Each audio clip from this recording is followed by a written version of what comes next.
গির্জা এদের কাজ কি? তা আমি মোটামুটি এটা ঘাটাঘাটি করে দেখলাম, বর্তমানে সারা বাংলাদেশে 1050টার মতো গির্জা আছে। আমাদের এই সৈয়দপুরেই আছে 4টা গির্জা।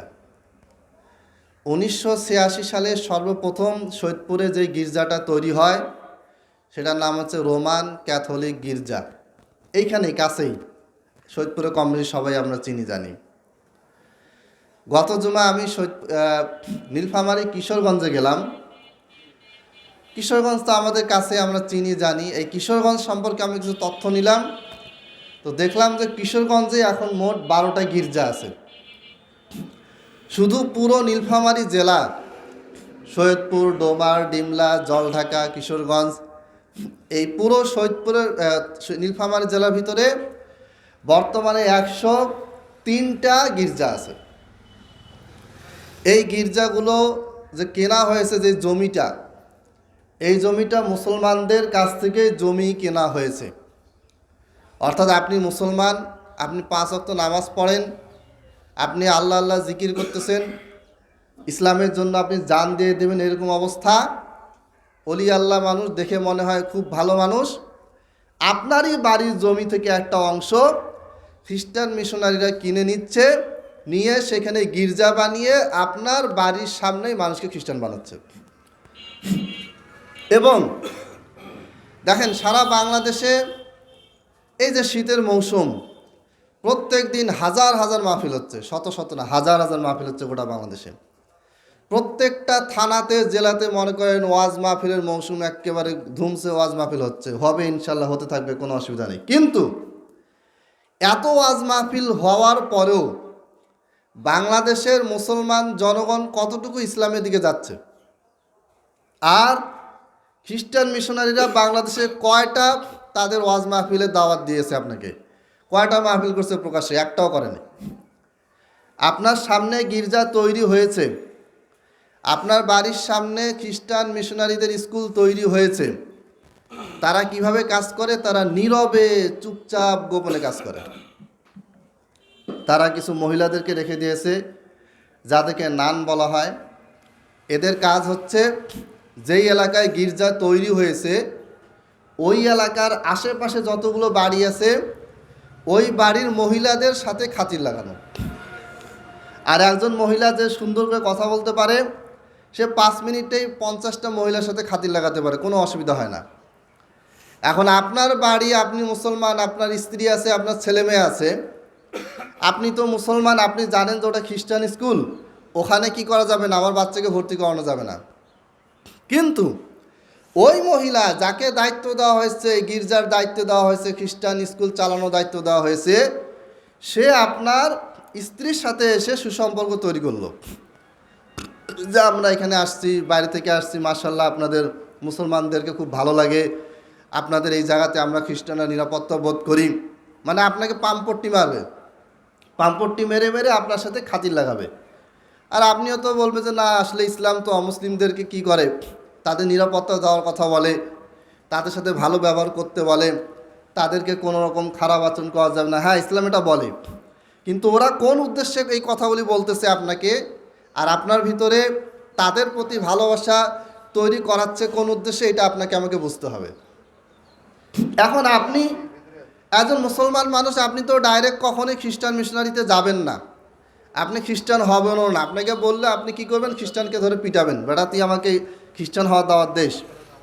কিন্তু এই লোকটা, সে অফিসে আছে, সে ব্যবসা বাণিজ্যে আছে, তার বাড়িতে এই গির্জা থেকে নান, যাদেরকে নান বলা হয়, মানে যারা গির্জাতে কাজ করে আর কি, ধর্মপ্রচার করে, এরা আপনার বাসায় তখন ঢুকে যাবে। আপনি আছেন অফিসে, আদালতে, বাইরে কোনো কাজে আছেন, ওই সময় সে আপনার বাসায় ঢুকবে। ঢুকার পরে আপনার স্ত্রীর সাথে খাতির লাগাবে, আস্তে আস্তে আপনার স্ত্রীকে বুঝাবে যে দেখেন, আপনার সন্তানকে আমাদের স্কুলে দেন, আমাদের এখানে ফ্রি পড়বে, রেজাল্ট ভালো করলে তাকে ভালো মানের পুরস্কার দেওয়া হবে, পোশাক আশাক দেওয়া হবে, সকালবেলা আসবে, আপনার নাস্তা বানাইতে হবে না, এখানে আসবে, আমাদের এখানে নাস্তা বানিয়ে ফ্রি খাওয়ানো হবে, দুপুরবেলা খাওয়া দাওয়া করে যাবে, এটার জন্য এক্সট্রা কোনো পেমেন্ট, টাকা পয়সা দিতে হবে না। এখন আপনি যতই সতর্ক হন না কেন, যখন আপনার স্ত্রীকে আমার স্ত্রীকে এইভাবে বুঝিয়ে বুঝিয়ে মাথা ওয়াশ করে ফেলবে, তখন আমার স্ত্রী আমাকে বুঝাবে যে বাবুর আব্বা দেখো যে পাশে যে স্কুলটা হয়েছে ওখানে লেখাপড়া মান খুবই ভালো। তা আপনি বলবেন, আমি বলবো যে না ওটা খ্রিস্টান স্কুল দিব না। সে বলছে না সমস্যা নাই, ওখানে নামাজ পড়ার ব্যবস্থা আছে, মেয়েদের পর্দা করার ব্যবস্থা আছে, বোরখা পরে যেতে পারবে, ইসলামী সমস্ত বিধিবিধান পালন করতে পারবে, কোনো অসুবিধা নাই। উল্টা আরও এক্সট্রা আমাদেরকে কি দিবে, অনুদান দিবে, নাস্তা দিবে, খাওয়া দাওয়া দিবে। এখন আপনার স্ত্রীকে কে বুঝাইলো? খ্রিস্টান মিশনারিদের পক্ষ থেকে তাদের যে দায়ী দাওয়াত দেয় এই মহিলা, সে কী করলো? আপনার স্ত্রীকে রেগুলার তালিম দিয়ে যাচ্ছে, গল্পের আড়ালে, খাতিরের আড়ালে, যে না আমি আসছি, পরিচিত হতে আসছি। এই পরিচিত হতে গিয়ে আপনার আমার স্ত্রীকে কি বানিয়ে ফেললো? সুন্দর করে তার এমন প্রিয় বান্ধবী বানিয়ে ফেললো যে আপনার আমার স্ত্রী এখন ওর কথা শুনে আমার কথা শুনে না। এখন আপনি যতই বলেন যে না তোমার বাচ্চাকে, আমাদের বাচ্চাকে ওখানে দেওয়া যাবে না, আপনার স্ত্রী উল্টা আরও আপনাকে বুঝাবে যে কেন, কী সমস্যা, ওখানে তো সবচেয়ে ভালো, আশেপাশে স্কুলে দেখো, হয় টাকা দিতে হয়, নাস্তা খেলে ওটার জন্য টাকা দিতে হয়, দুপুরে খেলে ওটার জন্য টাকা দিতে হয়, আবাসিকে রাখলে টাকা দিতে হয়, ডে কেয়ার রাখলে টাকা দিতে হয়, আর এখানে তো টাকা দিতে হচ্ছে না। উল্টা আরও রেজাল্ট ভালো করলে প্রতি মাসে টাকা দিবে, নাস্তা সকালে ফ্রি, দুপুরে খাওয়ার ফ্রি, বিভিন্ন প্রোগ্রাম হচ্ছে সেখানে অনুদান দেওয়া হচ্ছে। তো এত সুযোগ থাকতে খামাখা ছেলের পিছনে এত খরচ করে কী দরকার? সুযোগ তো ওরা দিচ্ছেই। ওরা তো তোমাকে আর আমাকে তো খ্রিস্টান হতে বলে নাই। তাহলে কি হচ্ছে? আপনার স্ত্রী তখন আপনাকে, আমার স্ত্রী তখন আমাকে বুঝাচ্ছে যে কেন বাচ্চাটা ওখানে দেওয়া যাবে না, ওখানেই দিতে হবে। এটা হচ্ছে তাদের পলিসি। এইভাবে করে আপনি সেন্ট পল, সেন্ট জেরোজা, আরও কী কী আছে, রবার্ট কোচিং সেন্টার, এগুলোতে যান, সব মুসলমানের বাচ্চা পড়ে, এবং প্রত্যেকটাকে তারা এইভাবে করে বাড়ি বাড়ি গিয়ে কালেক্ট করে নিয়ে আসছে। এখন আর বাসা যেতে হয় না, এখন অলরেডি সুনাম হয়ে গেছে যে সৈয়দপুরের সবচেয়ে ভালো স্কুলগুলোর ভিতরে সেন্ট পলস আছে, সেন্ট জেরোজা আছে, কোচিং সেন্টার ভিতরে 1 নম্বর কোচিং সেন্টার কোনটা? Robert coaching centre. এখন আর ওদেরকে দাওয়াত দিতে হয় না, এখন আমরাই হুড়মুড় করে কিভাবে আমার সন্তানকে ওখানে চান্স পাওয়াইতে হবে সেই চেষ্টা করতেছি। এইভাবে করে সারা বাংলাদেশে 1000-এরও বেশি গির্জা এরা কাজ করে যাচ্ছে নীরবে, লক্ষ লক্ষ পরিবারকে এইভাবে তারা মুসলমান, তোমরা মুসলমান থাকো, কোনো অসুবিধা নেই, আমাদের এখানে আসো, তোমরা শুধু সেবা নাও, শিক্ষা নাও, অনুদান নাও, মুসলমান হতে হবে না। কিন্তু গেলেন, আস্তে আস্তে আপনার মনটা ওদের দিকে ঝুঁকে যাচ্ছে, এক পর্যায়ে খ্রিস্টান হয়ে গেলেন। তাহলে আমাদের এই যে এত ওয়াজ মাহফিল, বড় বড় ওস্তাদ, মাশায়েখ, পীর আর হুজুর যে ভর্তি, কোনো অসুবিধা নেই। একেবারে একটা এলাকাতে কতগুলো বড় শাইখ নেবেন, প্রত্যেকটা এলাকায় আল্লামা, ওস্তাদ, অভাব নাই। এদের কাজটা কি? আর ওদের কাজটা কি? ওরা কাজ করতেছে গোপনে, কিচ্ছু করা লাগতেছে না, কোনো ওরা ওয়াজ মাহফিলে লোককেও ডাকে না, ওরা কোনো বক্তব্যেরও আয়োজন করে না, কিচ্ছু করে না। জাস্ট কী করলো, একটা মহিলাকে দায়িত্ব দিল, ওকে বলল যে এই এলাকা যত মহিলা আছে এদেরকে কনভিন্স করো। ও সুন্দর করে যাচ্ছে, আপনার বাসায় গেল, আমার বাসায় গেল, আপনার স্ত্রীকে আমার স্ত্রীকে, আপনার বোনকে আমার বোনকে বুঝালো। বুঝানোর পরে আপনার বোন, আপনার স্ত্রী এখন আপনাকে বুঝাচ্ছে যে কেন ওইখানে দিবা না, ওইখানেই বাচ্চাকে ভর্তি করতে হবে। এটাকে বলা হয় বুদ্ধি। এই বুদ্ধি মুসলমানের নাই, যা ছিল বন্ধক দিয়ে দিছে ওদের হাতে। এই জন্য আমি বেশ কয়েকদিন ধরে এটা নিয়ে গবেষণা করে দেখতেছি যে বাংলাদেশে গির্জার সংখ্যা এত বেশি বাড়তেছে, এবং এক একটা গির্জা এক একটা প্রতিষ্ঠান।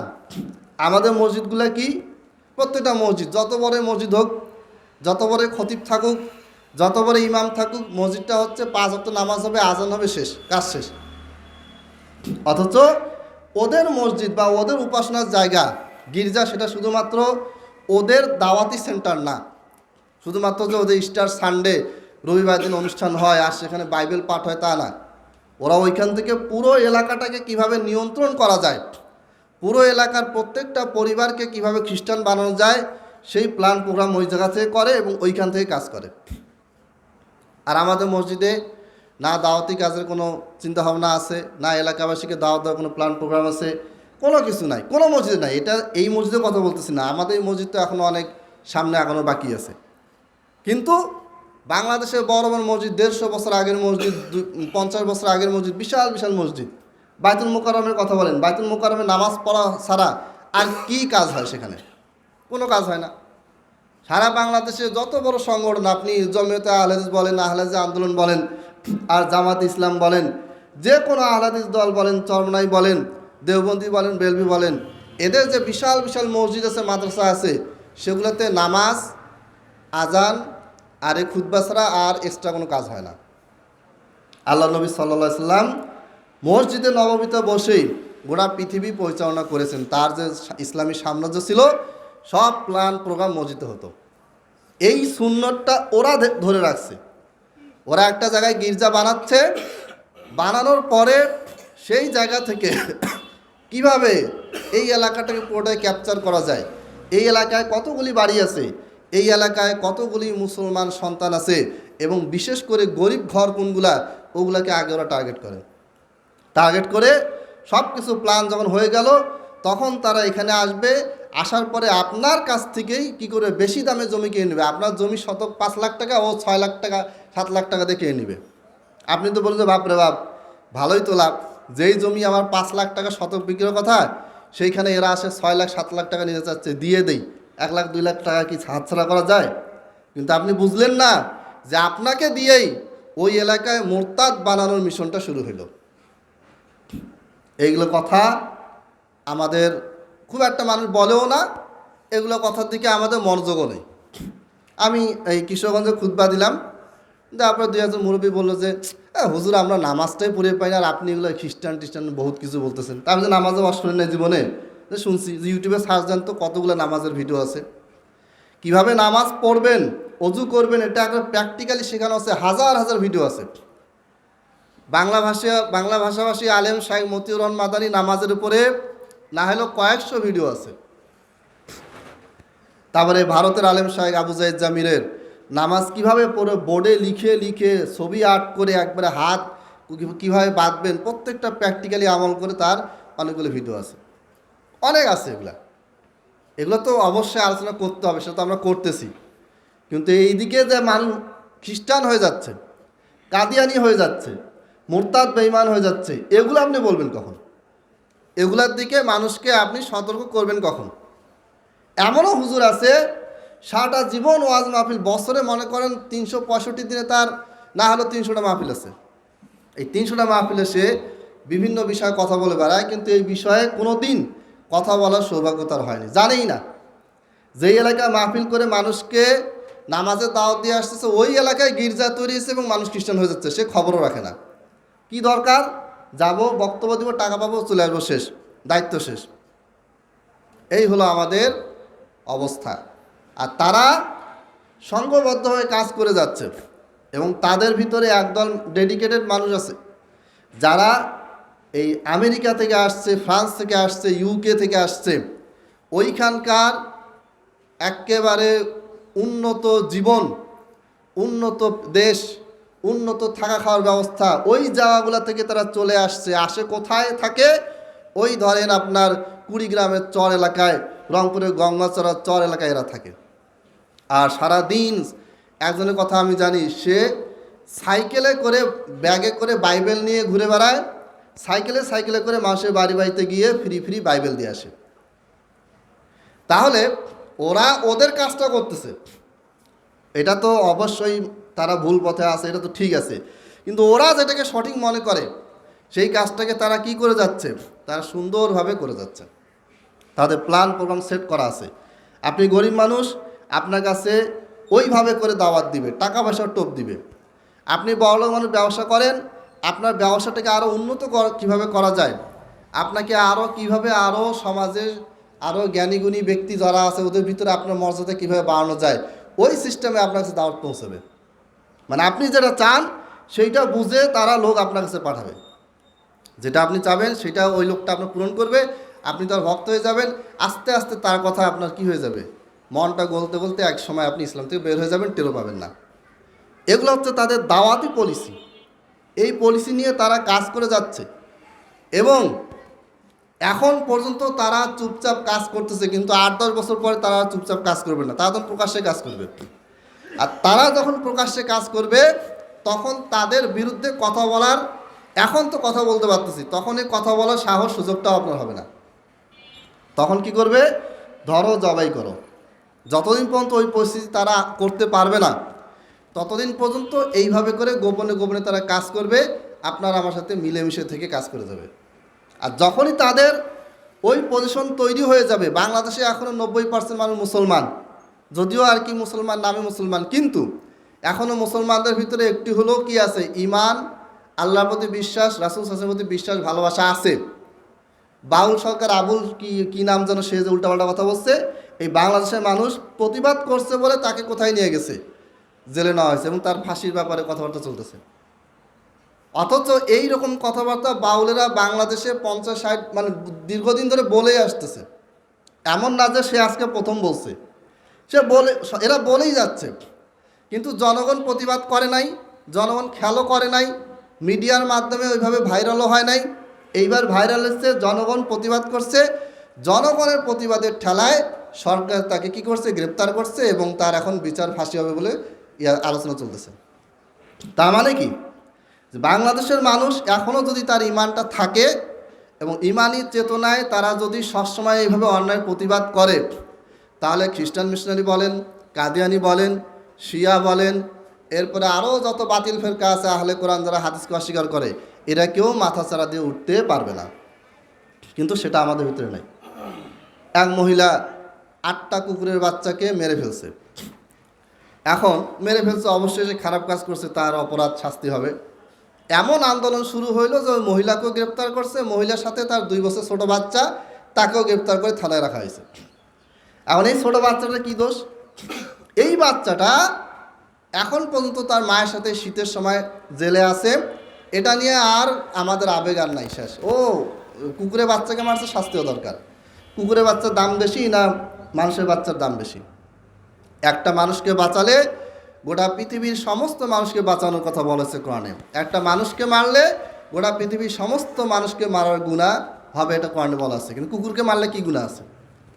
কুকুর তো ক্ষতিও করে, তারপরও শাস্তিও মহিলার হতে হবে। তাকে জরিমানা করুক, টাকা পয়সা দিয়ে করুক, বা কোনো একটা শাস্তি অনেক আছে। তাকে জেলে নিয়ে যাওয়া হলো রাতের বেলা অন্ধকারে, রাত 12টা-1টার সময়, শীতের সময়। তার 2 বছর ছোট বাচ্চাকেও মায়ের সাথে কি করা হলো, জেলে রাখা হলো। এখন বাঙালি চুপ, খালি আবেগ। তো এইরকম আবেগী আন্দোলন, উল্টাপাল্টা জায়গায় আন্দোলন করে আমরা কখনো সাকসেস হই নাই, হবও না। 1952 সালের ভাষা আন্দোলন নিয়ে কি না কি মারামারি, রক্ত দিয়েছে। এখন বাংলা ভাষা কই? বাংলা ভাষা কয়জন পড়ে? কোনো ইয়া নেই।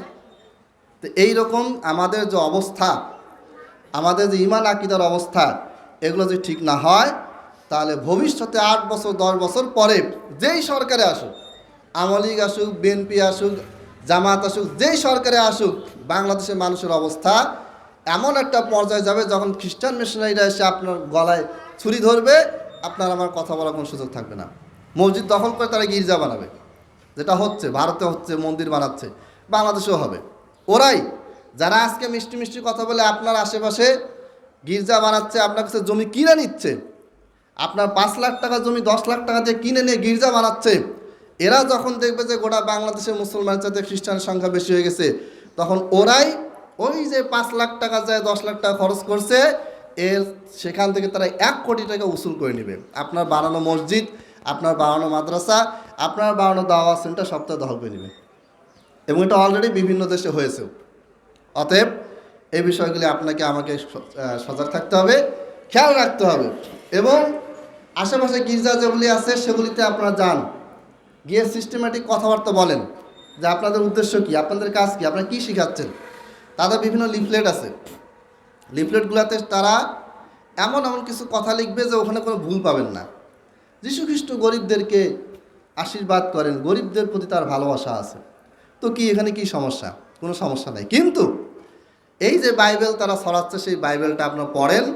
খন্দকার আব্দুল্লাহ জাহাঙ্গীর রহমাহুল্লাহ বাইবেলের প্রত্যেকটা বিষয় ধরে ধরে আলোচনা করেছেন। ডাক্তার জাকির নায়েকের বক্তব্য আছে। এগুলো পড়ে পড়ে প্রকাশ্যে তাদেরকে ধরেন, আস্তে আস্তে তাদের মুখস্থ উন্মোচন করেন। এই কাজগুলোর জন্য আলেম হওয়া জরুরি না, কারণ বাইবেল তো ওটা তো ইংলিশে লেখা হয়েছে, বাংলা অনুবাদ হয়েছে, ওটা রিডিং পড়লেই আপনি বুঝতে পারবেন কী সমস্যা। আল্লাহ তাআলা আসে ইয়াকুবের সাথে মারামারি করলেন, আল্লাহ নেমে এসে নবীর সাথে মারামারি করলেন। এই কথা তো যে কেউ শুনলে বুঝবে যে এটা ভুয়া কথা। তারপরে নূহ আলাইহিস সালামের সময় বৃষ্টি হয়েছে, আসমান ছিদ্র হয়ে আসমান ছিদ্র হয়ে পানি পড়ছে, এটা তো যে কেউ শুনলে বুঝবে যে ভুয়া কথা। আসমান ছিদ্র হয়ে তো পানি পড়ে না, আসমানের নিচে মেঘ থাকে, মেঘ থেকে পানি আসে। তো এই বিষয়গুলি আপনার নলেজ রাখবেন, খেয়াল রাখবেন, মনে রাখবেন। আপনার আমার সন্তানও কালকে খ্রিস্টান হয়ে যেতে পারে, তখন আপনি আমি কিন্তু থামাতে পারবো না। তখন ওই ছেলে উল্টারা আপনাকে দাওয়াত দিবে যে কেন তুমি ইসলাম মুসলমান ধর্ম গ্রহণ করে আছো, তুমি খ্রিস্টান ধর্ম গ্রহণ করো। খ্রিস্টান ধর্ম গ্রহণ করার কারণে যদি আমার বাড়ি গাড়ি সব কিছু আমি পেয়ে যাই, তো তোমার ওই ইসলাম ধর্ম গ্রহণ করে আমার কী লাভ? 20 বছর নামাজ পড়লাম, 1 টাকাও তো পাইলাম না। আর গির্জায় আমি একদিন গেলাম, যাওয়ার সাথে সাথে খালি 5-10 মিনিট প্রার্থনা করলাম, বের হওয়ার সাথে সাথে অনুদান পাইলাম, ভবিষ্যতে গেলে আরও অনুদান পাবো, এটা যখন বলা হচ্ছে আমাকে, তো তখন কি আমার মনটা চাবে মসজিদে যাইতে? চাবে না তো। কারণ আমরা সবাই অর্থের পাগল, যেখানে অর্থ সেখানে আমাদের ইমান টিকে রাখাটা খুবই কষ্ট। সম্মানিত উপস্থিতি, এবার আমরা দর্শে সহিহ বুখারীতে আসি। ইমাম বুখারী রাহিমাহুল্লাহ কিতাবুল উযুতে একটি আয়াত এনেছেন। আয়াতটি হচ্ছে, ইয়া আইয়ুহাল্লাযীনা আমানু, হে ঈমানদারগণ, ইযা কুমতুম ইলাস সালাহ, যখন তোমরা সালাতে দাঁড়াবে, ফাগসিলু উজুহাকুম, তখন তোমরা তোমাদের মুখকে ধৌত করো, ওয়া আইদিয়াকুম, তোমাদের হাতকে ধৌত করো, ইলাল মারাফিক, কোনই পর্যন্ত, ওয়ামসাহু বিরুউসিকুম, এবং তোমরা তোমাদের মাথাকে মাসাহ করো, ওয়া আরজুলাকুম ইলাল কাবাইন, এবং তোমাদের 2 পাকে টাকনা পর্যন্ত ধৌত করো। এই আয়াতে কবজি ধোয়ার কথা নাই, এই আয়াতে কুলি করার কথা নাই, এই আয়াতে নাকি পানি দেওয়ার কথা উল্লেখ নাই। এই আয়াতে কয়বার করে ধৌত করবেন? 2 বার, 3 বার, 1 বার, 5 বার, 10 বার, কোনো কিছুই উল্লেখ হয় নাই। কিন্তু আমাদেরকে মনে রাখতে হবে, কোরআনটা নাজিল হয়েছে কার উপরে? বিশ্বনবী মুহাম্মদ সাল্লাল্লাহু আলাইহি সাল্লামের উপর কোরআনটা নাজিল হয়েছে। তিনি এই আয়াতগুলি ব্যাখ্যা দিয়েছেন। কোরআনে বলা হয়েছে আকিমুস সালাহ, তোমরা সালাত প্রতিষ্ঠা করো। কিন্তু সালাত কিভাবে প্রতিষ্ঠা করবেন, কিভাবে পড়বেন, কিভাবে শিখবেন, কিভাবে শিখাবেন, কোথায় পড়বেন, কেমন করে পড়বেন, কোনো কিছুর বিবরণ কোরআনে দেওয়া হয় নাই। কোরআনটা হচ্ছে মূল টেক্সট বই, আর রাসূলুল্লাহ সাল্লাল্লাহু আলাইহি ওয়াসাল্লামের যে হাদিস, এটা হচ্ছে টেক্সট বইয়ের বিশুদ্ধ ব্যাখ্যা গ্রন্থ। আমাদের একটা গ্রুপ আছে যারা হাদিসকে টোটালি অস্বীকার করে। এরা আপনাকে হাদিস থেকে বের করে বলবে যে শুধু কোরআন মানতে হবে, এবং শুধু কোরআন মানার দাবি থেকে আস্তে আস্তে আপনাকে তারা নাস্তিক বানাবে। এটা নিয়ে আমি এর আগেও কথা বলেছি, ভবিষ্যতে বলবো ইনশাআল্লাহ। এরপরে প্রথম যে হাদিসটা আনা হয়েছে সেটা বর্ণনা করেছেন আবু হুরায়রা রাদিয়াল্লাহু তাআলা আনহু। আবু হুরায়রা রাদিয়াল্লাহু তাআলা আনহু এমন সৌভাগ্যবান ব্যক্তি, যিনি সবচেয়ে বেশি হাদিস মুখস্থ করেছেন এবং সেগুলি বর্ণনা করেছেন। একটা ব্যক্তির স্মৃতিশক্তি কত ভালো হলে, এখন তো আমরা ওস্তাদ যা বলে অডিও রেকর্ড করতে পারি, ভিডিও রেকর্ড করতে পারি, তারপরে গুগল শিটে যখন কেউ কথা বলে তখন অটোমেটিকলি লেখা ওঠে, অনেক কিছু আমাদের সামনে মিডিয়া আছে। আর সেই সময় আল্লাহ নবী সাল্লাল্লাহু আলাইহি ওয়াসাল্লাম কী বলেছেন, এইটা আবু হুরায়রা শুনেছেন, আয়েশা শুনেছেন, খাদিজা শুনেছেন, বড় বড় সাহাবীরা শুনেছেন। শোনার সাথে সাথে তাদের ব্রেনে 100% A to Z নির্ভুলভাবে মুখস্থ হয়েছে এবং তারা নির্ভুলভাবে বর্ণনা করেছেন। আল্লাহ তাআলা সাহাবীদের তাদের স্মৃতিশক্তিকে এই রকম মর্যাদা, এই রকম মেধা, তীক্ষ্ণ মেধা দিয়েছিলেন। এটা আমাদের পক্ষ সম্ভব হতে পারে যদি আমাদের ভিতরে ওই রকম আগ্রহ থাকে। এটা আপনি যত বেশি মনোযোগ দিবেন, তত বেশি আপনার ব্রেন ওই কাজে তত % ব্যবহার হবে। এখন আপনার একটা বই পড়তেছেন, বইয়ের প্রতি আপনার কোনো আগ্রহ নেই, তাহলে কি হবে? আপনার ব্রেনের খুব বেশি হলে 5 থেকে 10% খরচ হবে। আপনার তো পড়তে মন চাচ্ছে না, জোর করে পড়তেছেন, কিন্তু যখন আপনি মনোযোগ দিবেন তখন আপনার ব্রেনের 90% 80% সেখানে খরচ হবে, এবং ওই মনোযোগ দেওয়ার কারণে ওই পড়াটা দ্রুত মুখস্থ হবে, দ্রুত মনে থাকবে। দেখবেন যে আপনার খেলাধুলা যাদের ভালো লাগে, কয়টা গোল হয়েছে, কয়টা ছক্কা হয়েছে, কোন প্লেয়ার জিতলো, কে হারলো, কবে খেলা শুরু হবে, কবে খেলা শেষ হবে, কয় মিনিটে কোন সময় ছক্কা মারছে, কোন সময় কে আউট হয়েছে, সব মুখস্থ থাকে। কারণ কি? ওইটাতে আপনার আমার মনোযোগটা বেশি। কিন্তু কোরআন পয়েন্ট, হাদিস পয়েন্ট দেখবেন যে মনে নাই, ক্লাসে পড়তেছি মনে নাই। কারণ কি? কারণ ওইখানে আপনার আমার মনোযোগটা, ফোকাসটা নেই। তো যাই হোক, আবু হুরায়রা রাদিয়াল্লাহু তাআলা আনহু যে হাদিসটা বর্ণনা করেছেন সেটা হচ্ছে, ক্বালা রাসূলুল্লাহি সাল্লাল্লাহু আলাইহি সাল্লাম, লা তুকবালু সালাতু মান আহদাসা হাত্তা ইয়াতাওয়াদ্দা। একজন ব্যক্তির সালাত কবুল হবে না ততক্ষণ পর্যন্ত যতক্ষণ পর্যন্ত সে হাদাস করলো এবং অজু করলো না। হাদাস মানে কি? হাদাস নাপাকি দুই প্রকার, একটা হচ্ছে ছোট নাপাকি, একটা বড় নাপাকি। এই নাপাকিকে হাদিসে হাদাস বলা হয়েছে। হাত্তা ইয়াতাওয়াদ্দা, নাপাকি থেকে সে যখন অজু করবে, যতক্ষণ পর্যন্ত অজু করবে না ততক্ষণ পর্যন্ত তার সালাত হবে না। ক্বালা রাজুলুম মিন হাদরামাউত, ইয়েমেনের একটা প্রসিদ্ধ জায়গা হাজরামাউত। এই হাজরামাউত থেকে আসা একজন ব্যক্তি সেখানে উপস্থিত ছিলেন। তিনি বললেন, মাল হাদাস ইয়া আবা হুরায়রা, হে আবু হুরায়রা, হাদাস জিনিসটা কি? আপনি যে বললেন যে হাদাস সংঘটিত হলে কি হবে না, আর সালাত হবে না, অজু করবে তারপরে সালাত হবে, তাছাড়া সালাত হবে না। এই হাদাস জিনিসটা কি? এই হাদাস জিনিসটা হচ্ছে বায়ু বের হয়ে যাওয়া, সেটা শব্দ সহকারে হোক বা শব্দ ছাড়া। তার মানে বোঝা গেল, কোনো ব্যক্তির অজু করার পরে সালাতের শুরুর আগে বা সালাতের মধ্যে বা সালাতের শেষে বা সালাত চলাকালীন সময়ে অথবা সালাত শুরুর আগে তার যদি বায়ু বের হয়ে যায় তাহলে তাকে আবার অজু করতে হবে। আমি ছোটোবেলায় জানতাম যে বায়ু বের হওয়ার সময় শব্দ হলে অজু করতে হয়, শব্দ ছাড়া বের হলে অজু করতে হয় না। না, ভুল ধারণা। যদি আপনি প্রমাণ পান, নিশ্চিত থাকেন যে আপনার বায়ু বের হয়ে গিয়েছে, তাহলে আপনাকে অবশ্যই অজু করতে হবে। আপনি আওয়াজ পান বা না পান, গন্ধ পান বা না পান, একেবারে স্পষ্ট বিধান। এখন কথা হচ্ছে যে মানুষ বায়ু ছাড়লে তাকে অজু কেন করতে হবে? কি কানেকশন? এটার এখন বিজ্ঞানীরা গবেষণা করে দেখছে যে যখন একজন মানুষের শরীর থেকে, পেট থেকে গ্যাস বের হয়ে যায়, তখন তার শরীরে, তার স্নায়ুতে যে চাপটা তৈরি হয়, সে যখন অজু করে, অজু করলে তার সারা শরীরের স্নায়ুর যে চাপটা থেকে এটা স্বাভাবিক হয়ে যায় এবং তার ভিতরে উদ্যম তৈরি হয়, কাজের প্রতি আগ্রহ তৈরি হয়। এটা তো আল্লাহর দেওয়া সিস্টেম। আপনার আমার বডিকে তৈরি করছে আল্লাহ, তৈরি করেছেন আল্লাহ, ভালো জানেন কোনটা করলে কি হবে। আমাদের ভিতরে প্রশ্ন আসতে পারে, নাস্তিকরা হাসাহাসি করে যে কী ব্যাপার, ওর বায়ু বের হয়ে গেছে, ওকে কেন উজু করতে হবে? এই অজুর সাথে কী কানেকশন? কানেকশন এটাই যে আমি সুইচ টিপবো এই জায়গায়, ফ্যান জ্বলবে কোথায়? ওইখানে। আমি সুইচ টিপবো এইখানে, কিন্তু লাইট জ্বলবে কোথায়? ওইখানে। সহজ হিসাব। আল্লাহ তাআলা আমাদেরকে যেই সিস্টেমে তৈরি করেছেন, এই সিস্টেমে চলতে গেলে কি করতে হবে না করতে হবে, এটা আল্লাহর চাইতে কেউ ভালো বেশি জানে না, জানবে না। তাহলে এক নম্বর হাদিস থেকে আমরা যে মাসলাটা পাইলাম সেটা হচ্ছে যে কারো যদি বায়ু বের হয়ে যায় তাহলে তাকে উজু করতে হবে, সেটা আওয়াজ সে পাক বা না পাক। তার কাছে মনে হচ্ছে না বায়ু বের হয়েছে কিন্তু আওয়াজ বের হয়নি, তার মানে উজুটা আছে। না, ভুল দাও না। যখনই আওয়াজ ছাড়া, আওয়াজ সহকারে, গন্ধ ছাড়া, গন্ধ সহকারে শরীর থেকে বায়ু বের হয়ে যাবে, তখনই তার অজুটা ভেঙে গেল এবং তাকে কি করতে হবে? আবার পুনরায় অজু করতে হবে। এইটাকে হাদিসে বলেছে হাদাস। হাদাস মানে নাপাকি, হাদাস মানে কোনো একটা ঘটনা ঘটে যাওয়া। সম্মানিত উপস্থিতি, এরপরে সময় শেষের দিকে আরেকটা হাদিস বলবো, সেটা হচ্ছে বাবু ফদলিল উদুই ওয়াল গুরুল মুহাজ্জালুনা মিন আসারিল উদু। নুআইম মুজমির একজন সাহাবী রাদিয়াল্লাহু তাআলা আনহু, তিনি বর্ণনা করেছেন যে আমি ক্বালা রাকিতু মা আবি হুরায়রা আলা যাহরিল মসজিদ, আমি আবু হুরায়রা রাদিয়াল্লাহু তাআলা আনহুর সঙ্গে মসজিদের ছাদে উঠলাম। অতঃপর তিনি অজু করলেন। আবু হুরায়রা কি করলেন? অজু করলেন এবং বললেন, আমি আল্লাহ রাসূল সাল্লাল্লাহু আলাইহি ওয়াসাল্লামকে বলতে শুনেছি, কিয়ামতের দিন আমার উম্মতকে এমন অবস্থায় আহ্বান করা হবে, ডাকা হবে, অজুর প্রভাবে তাদের হাত, পা ও মুখমণ্ডল উজ্জ্বল থাকবে। তাই তোমাদের মধ্যে যে এ উজ্জ্বলতা বাড়িয়ে নিতে পারে সে যেন তা করে। অর্থাৎ কিয়ামতের দিন আল্লাহর নবী সাল্লাল্লাহু আলাইহি ওয়াসাল্লাম উম্মতের ভিতর থেকে যারা যত বেশি অজু করবে তার চেহারা তত বেশি উজ্জ্বল হবে।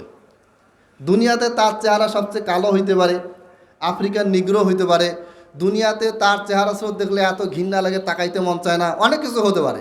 কিন্তু এই ব্যক্তিটা সে ঠিক মতন অজু করার কারণে, বেশি বেশি অজু করার কারণে, বেশি বেশি ফরজ সালাত নফল সিয়াম করার কারণে, সে যে অজু করেছে, এই অজুর কারণে কিয়ামতের দিন তার মুখটা কী হবে? উজ্জ্বল হবে। এবং যার যত বেশি উজ্জ্বল হবে তাকে তত বেশি মানুষ দেখতে পাবে এবং তাকে তত বেশি আল্লাহ নবী সাল্লাল্লাহু আলাইহি ওয়াসাল্লাম বেশি কাছে ডেকে আনবেন। তার মানে বোঝা যাচ্ছে যে এই অজুর ফজিলত এমন একটা ফজিলত আছে যেটা অন্য কোনো কাজ দিয়ে হবে না। এই অজুটা করতে টাকা পয়সাও লাগে না, বেশি সময়ও লাগে না, কোনো কষ্ট হয় না। আপনি নফল সালাত পড়েন, অজু করেন, আপনি যে কোনো সময় সবসময় উজু অবস্থায় থাকেন। নামাজ না পড়লে যে উজু করা যাবে না তা না, আপনি নামাজ পড়তেছেন তখন তো উজু করবেনই, কিন্তু আপনি বসে আছেন, আপনি বাথরুমে গেলেন, বাথরুম থেকে বের হয়ে আপনি এমনি হাত পা না ধুয়ে উজু করে বের হয়ে আসেন। যতক্ষণ উজু অবস্থায় থাকবেন ততক্ষণ রহমতে ফেরেশতা আপনাকে কি করবে? নিরাপত্তা দিবে। যতক্ষণ উজু অবস্থায় থাকবেন ততক্ষণ শয়তান জিন আপনাকে সহজে ডিস্টার্ব করতে পারবে না। আপনাকে এর আগে আমি বলেছিলাম যে বাংলাদেশে এখন ব্যাপকভাবে ব্ল্যাক ম্যাজিক বেড়ে চলেছে। তার কারণ যে আমাদের ভিতরে অজু জিকির আজকারটা থাকে না, আর এই সুযোগে খারাপ জিন, দুষ্ট জিন বেশি বেশি আমাদের শরীরে প্রবেশ করে এবং আমাদেরকে অ্যাটাক করে। অতএব দুনিয়াবি ফায়দা তো আছেই, দুনিয়াবি ফায়দা পান বা না পান, পরকালীন ফায়দার জন্য কিয়ামতের দিন এই যে একটা অবস্থায় তৈরি হবে, যেই দিন কারো কারো মুখ উজ্জ্বল থাকবে, কারো কারো মুখ একবারে নিশ্চুপ থাকবে, একেবারে মাথা ঝুলে পড়বে, মুখ একবারে কালো হয়ে থাকবে, কারো কারো মুখটা একবারে দেখে মনে হবে যে ভয়ে একেবারে বিবর্ণ হয়ে আছে। সেই দিন আপনার আমার মুখকে যদি আমি উজ্জ্বল রাখতে চাই এবং এই উজ্জ্বলতা যদি সবার সামনে যদি প্রকাশ পেতে চাই এবং আল্লাহর নবী সাল্লাল্লাহু আলাইহি ওয়াসাল্লাম যেন দেখেই বুঝতে পারেন যে এটা হচ্ছে আমার উম্মত, তার অজু করার কারণে তার মুখের শুভ্রতা, অজু করার কারণে তার মুখের উজ্জ্বলতা বৃদ্ধি পেয়েছে, এটা যদি আল্লাহর নবী সাল্লাল্লাহু আলাইহি ওয়াসাল্লাম দেখেন, তিনি বুঝতে পারবেন যে এই হচ্ছে আমার সবচেয়ে বেশি অজুকারী, সালাত আদায়কারী উম্মত। আমরা যেন ওই ফজিলতটা নিতে পারি, আমিন। এরপরে ইমাম বুখারী রাহিমাহুল্লাহ আরেকটি হাদিস এনেছেন, সেটা হচ্ছে লম্বা হাদিস। পুরো হাদিসের বক্তব্য হচ্ছে যে অজু করার সময় সর্বোচ্চ সংখ্যা হচ্ছে 3 বার। পদ্ধতি সামনে আসবে, আমি আলোচনা করব। আপনি অজু করার সময় কোনো অঙ্গ চাইলে 3 বার ধুতে পারেন, 3 বার হচ্ছে সবচেয়ে ভালো। আপনি চাইলে কোনো অঙ্গ 3 বার, কোনো অঙ্গ 2 বার, কোনো অঙ্গ 1 বার, এভাবে করে আপনি অজু করতে পারবেন। আপনি চাইলে শুরু থেকে শেষ পর্যন্ত প্রত্যেকটা অঙ্গই একবার করে ধৌত করতে পারেন। আপনি চাইলে শুরু থেকে শেষ পর্যন্ত প্রত্যেকটা অঙ্গ প্রত্যঙ্গ 2 বার করে ধৌত করতে পারেন। আপনি চাইলে প্রত্যেকটা অঙ্গ প্রত্যঙ্গ অজুর শুরু থেকে শেষ পর্যন্ত যেগুলি 3 বার করে ধৌত করা যায় সেগুলি আপনি 3 বার করে ধৌত করতে পারবেন। তার মানে আপনার হাতে অপশন দেওয়া আছে। এবং কি করতে হবে? যথাসম্ভব অজু করার সময় পানি কম খরচ করতে হবে। আমরা অজুর সময় যেটা করি, ট্যাপ ছেড়ে দিই, দিয়ে এভাবে করে হাত করতেছি, কবজি ধরছি, আর পানি পড়তে আসে। অর্থাৎ অজুর জন্য হয়তো 2 থেকে 3 গ্লাস পানি লাগলো, কিন্তু ট্যাপ দিয়ে পানি পড়ে গেল প্রায় 1 বালতি পানি নষ্ট হচ্ছে। এই জন্য ট্যাপটা ছাড়বেন, হাত ধুবেন, বন্ধ করে নেবেন, এরপরে হাত খেলাল করবেন, আবার ট্যাপ ছাড়বেন, তারপরে পানি নিয়ে কুলি করলেন, ট্যাপটা বন্ধ করে দেন। সময় একটু বেশি লাগুক, 5-10 মিনিট, 5-10 সেকেন্ড বেশি লাগুক, অসুবিধা নেই। কিন্তু অজু করতেছেন আপনি, এভাবে অজু করে দাঁত খেলাল করতেছেন, আঙ্গুল দিয়ে খেলাল করতেছেন, আর এই ট্যাপ ছেড়ে দিচ্ছেন, পানি পড়তে আসে, অনেক পানি নষ্ট হচ্ছে। এভাবে শয়তান তো আপনাকে আমাকে দিয়ে ক্ষতি করাবেই। আমি ভাবতেছি অজু করতেছি, কিন্তু ওইখানেও আপনাকে আমাকে দিয়ে পানির অপচয় শয়তান করাচ্ছে। অথচ অপচয়কারীর ব্যাপারে কি বলা আছে? ইন্নাল মুবাযযিরিনা কানু ইখওয়ানাশ শায়াতিন ওয়া কানা শাইতানু লিরাব্বিহি কাফুরা। অপচয় যে করে তারা নিশ্চয়ই শয়তানের ভাই বলা হয়েছে। শয়তানের ভাই মানে সে শয়তানের দেখানো পথে হাঁটে। অতএব অজু আপনি চাইলে প্রত্যেকটা অঙ্গ 3 বার করে ধুতে পারেন, 2 বার করে ধুতে পারেন, 1 বার করে ধুতে পারেন। 3 বারের বেশি যেন কোনোভাবে না হয়। 3 বারের বেশি যদি কোনো অঙ্গ প্রত্যঙ্গ ধৌত হয়ে যায়, এটাকে বলা হয়েছে জুলুম, এটাকে বলা হয়েছে অপচয়।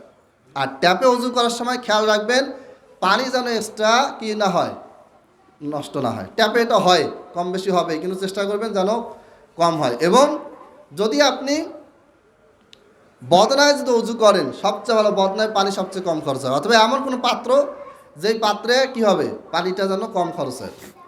পাকিস্তানের একজন শায়েখ মারা গেছেন 2013 সালে, হাফেজ জুবাইর ইলজাই রহমাহুল্লাহ। তিনি 1 গ্লাস, বড় কাচের 1 গ্লাস পানিতে পুরো অজু করে দেখিয়ে দিয়েছেন। এটা অসম্ভব না, তবে সবারই এটা করা যাবে না। কারো কারো চামড়ার শুষ্কতা বেশি থাকে, 1 বার করে ধুতে গেলে দেখা গেল যে শুষ্ক চামড়া ঠিক মতন হয় না, ধৌত হয় না। সেক্ষেত্রে সে 2 বার করবে, 2 বার নাহলে 3 বার করবে। মূল বিষয় হচ্ছে অজু করতে গিয়ে যদি পানির অপচয় হয়, আপনার অজুও হইলো, পানিরও অপচয় হলো। একদিকে নেকি হলো, আরেকদিকে কি হলো, গুনাহ হলো। আর শয়তান এইটাই চায়, আপনার মনের অজান্তে আপনাকে দিয়ে গুনার কাজ করিয়ে নেবে, টেরও পাবেন না। আপনি চিন্তা করেন যে এই 5 বছর 10 বছর ধরে যখন থেকে আমরা ট্যাপ ব্যবহার করতেছি, তাহলে হিসাব করে দেখেন যে দৈনিক 5 বার অজু করতে গিয়ে অজুর পানি ছাড়া এক্সট্রা কতগুলি পানি খরচ হলো? অনেক পানি। মাত্র এক বদনা পানি অথবা হাফ বদনা পানিতে অজু হয়ে যায়, কিন্তু ট্যাপটা ছেড়ে দেওয়ার কারণে ট্যাপ ছেড়ে দিয়ে এই 15 সেকেন্ড 20 সেকেন্ড 30 সেকেন্ড যতক্ষণ ধরে আমরা অজু করতেছি, ততক্ষণ ধরে 1 মিনিট 1.5 মিনিট যতক্ষণ সময় লাগতেছে, এই পুরো সময়টা ট্যাপটা অন থাকার কারণে পানি পড়তে আসে 1 বালতি 2 বালতি 3 বালতি পানি অলরেডি খরচ হওয়া শেষ, কিন্তু আসলে অজুর জন্য অত পানি লাগে না। এই বিষয়গুলি আপনাকে আমাকে খেয়াল রাখতে হবে। ও আখিরু দাওয়ানা আনিল হামদুলিল্লাহি রাব্বিল আলামিন।